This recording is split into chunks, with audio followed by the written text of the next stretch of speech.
Sejam bem-vindos ao Estúdio Agriplay, uma iniciativa da Suino Brasil em parceria com o Núcleo Vet. A gente tem esse espaço aqui montado dentro do espaço da Pig Fair, no 17º Simpósio Brasil Sul de Suinocultura. Nós estamos aqui com mais um palestrante, que é o Alex Hintz. Ele é gerente sênior de serviços técnicos da Novus para Estados Unidos e Canadá.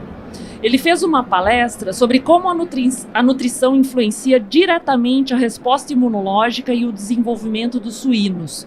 Estão me acompanhando aqui a Sara Antunes, que fez a mediação do painel. Ela é gerente de vendas da Altec, e a Marcela Garcia, gerente de marketing estratégico para suínos nas Américas.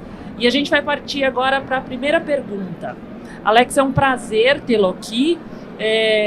Sua apresentação aborda um tema essencial, a influência da nutrição na resposta imunológica dos suínos. Como essa abordagem pode ajudar a melhorar a resistência imunológica dos animais nas condições reais de granja? So, what we talked about during the presentation today was how we can use nutrition to influence the immune system. We touched on both arms of the immune system and what it means to the pig to develop that robust immune response, as well as the economic cost of disease and challenge in our pigs. So what I hope the audience takes away and the listeners of this podcast take away is some of those strategies that we can use. So starting with the big picture, what can we do to get those pigs on feed as quickly as possible? The pig's immune system isn't developed until it's 35 to 40 days old. So can we get those pigs eating enough feed and supplementing them with enough of the other nutrients, your macro minerals, your micro minerals and trace minerals like zinc, copper, and manganese. And then after that, the diet is pretty well formulated. So are there a few smaller changes or smaller additives we can use then to influence the immune system? And that's what we discussed. So the big picture of energy intake, talked about amino acid balance, recommended the use of minerals, especially zinc, copper, and manganese, chromium, selenium, and other trace minerals like that. And then look at some of the data and some of the information and strategically and critically look at that to see what we can feed to influence the pig and performance in the nursery and finisher in today's production. Pensando na realidade das granjas de suínos no Brasil, quais ações práticas os produtores podem adotar para aplicar essas ideias e obter melhores resultados em suas propriedades? So some of the strategies we talked about during the presentation today might not be as easily applicable to Brazil, just because I'm used to dealing with pigs that have PRRS or pigs that have PED. So some of the strategies that we have to use in North America and Canada and Europe are a little bit different. But we talked about the big picture. We talked about feeding the pigs the proper levels of amino acids and the proper levels of minerals for healthy production. And there's still challenge here. We still have Streptococcus suis here in Brazil.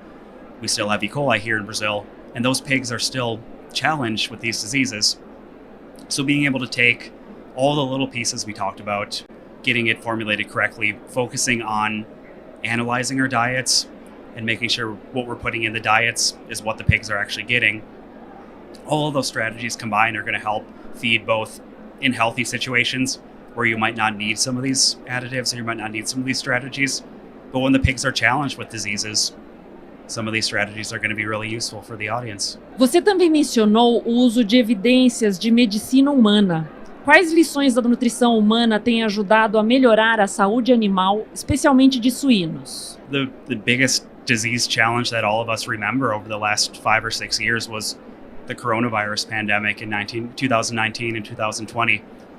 And out of that terrible event came a lot of really good nutrition research for feeding people through a disease challenge, a very significant respiratory challenge, whether that was using higher levels of zinc. So zinc supplements actually showed a lot of benefit for reducing mortality in people and reducing hospital stays in people during coronavirus pandemic. And copper too, they did some research on copper showing antiviral effects, so reduction of the amount of virus that was in people when they were infected with coronavirus. So just paying attention to those kind of research and those kind of data. The human medicine and human researchers have a lot more funding and a lot more money than we do for studies. And they're doing a lot of these cool cutting edge research that we can then take the same concepts physiologically. People are pretty similar to pigs. So we can make that step a lot easier than some of our other animal species. And paying attention to the mineral research, vitamin research, and any other research is paying dividends, I think, for pig medicine and pig health too. Muitas granjas, problemas de saúde estão ligados às fases iniciais de vida. Como a nutrição nas primeiras semanas de vida de um suíno pode influenciar a imunidade e o desempenho a longo prazo? So we talked a little bit during the presentation about how much of an influence that early period has on pig health and pig performance all the way to market. And to me, that starts on the sow. So what can we do for the sow, feeding-wise, to influence piglet performance, influence piglet health and piglet nutrition? Can we formulate diets with organic trace minerals to be more available to mount an immune response? Can we reduce the inflammatory cytokines, or can we reduce the oxidative stress that the sows are undergoing during that stressful time of farrowing and then during the stressful time of weaning? And then we talked about how long it takes the piglet to develop immune response. It's not fully developed till that pig is 35 or 40 days old. So everything from birth, on the sow, feeding the sow, at weaning when it's a very stressful event, and then through those first weeks in the nursery is vital to get those pigs then to market and develop that immune response. And some of the strategies we talked about today, I think will help the audience develop and formulate those diets for health and performance all the way to market. Alex, tu comentou muito sobre a dieta, né, e o quanto a gente precisa melhorar a eficiência alimentar justamente para promover essa eficiência também no sistema imune, né? Considerando hoje, aqui no Brasil, que principalmente a nossa base de dieta aqui, milho e soja, grande parte da dieta é milho e soja, né? E nós sabemos que essa matéria-prima, muitas vezes, por subprocessamento ou superprocessamento, acaba trazendo alguns desafios, como os fatores antinutricionais, né? De que forma esses fatores antinutricionais podem acarretar no impacto em imunidade, e quais as ferramentas que nós temos hoje para minimizar esses fatores antinutricionais, né, na dieta? That's a really good question, and in the short 40-minute presentation today, I didn't have time to touch on anti-nutritional factors. And we know that soybean meal is increasing in trypsin inhibitors. We know that some of our other feedstuffs are increasing in these anti-nutritional factors as well. And every time the pigs are eating those, it's causing inflammatory damage or inflammatory stress. So it's stressing the immune system. Yeah. It's taking more energy for that pig to mount an immune response to what we hope would be a non-pathogenic or a non-immune stimulating thing, feed. Feed shouldn't be causing that much of a response. But with the genetics we have in corn, the genetics we have in soy today, and our growing conditions, we're seeing those levels increase substantially. And it's challenging us. We see more diarrhea in the pigs from eating higher diets with some of these anti-nutritional factors. We see losses in growth performance.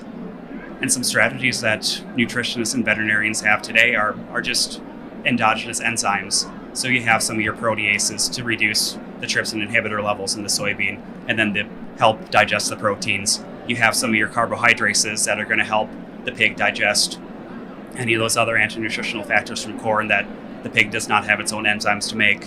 And by feeding those, you're lowering that immune pressure and allowing the pig then to not only utilize more of those nutrients for growth, but have less need for nutrients for maintenance or repair of any damage that's causing.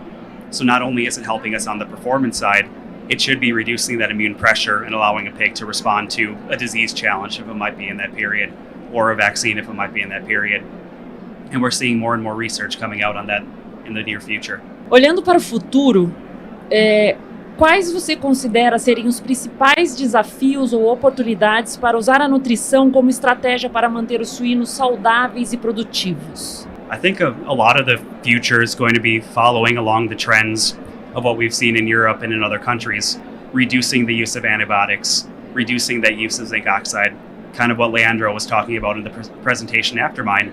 Is there something we can do nutritionally that's going to reduce pressure on antibiotic growth promotion use, on zinc oxide use, and just trying to strategically formulate diets to this this new paradigm in pig production, where we're going to have less tools at our tool belt, whether that's via taking it out by ourselves, or if legislature or laws are put into place like Europe has, we're going to have strategies. Might include using organic trace minerals to replace some of these zinc oxide or antibiotics. It might be increasing the use of organic acids, essential oils, probiotics, prebiotics, like Leandro was talking about as well. And all of these together might not get us to the same level of production we had with zinc oxide or with antibiotics, but every little thing we can do to help the pig through these periods is going to get us closer. And I think it's a great opportunity for us on the nutrition side, because it's what the consumer is demanding, it's what the people who buy our product are demanding, and we need to try to stay one step ahead of it, and I think we are. Thank you, Alex. Obrigado. Thank you very much. Muito obrigada, Marcela. Sara, muito obrigada. Obrigada.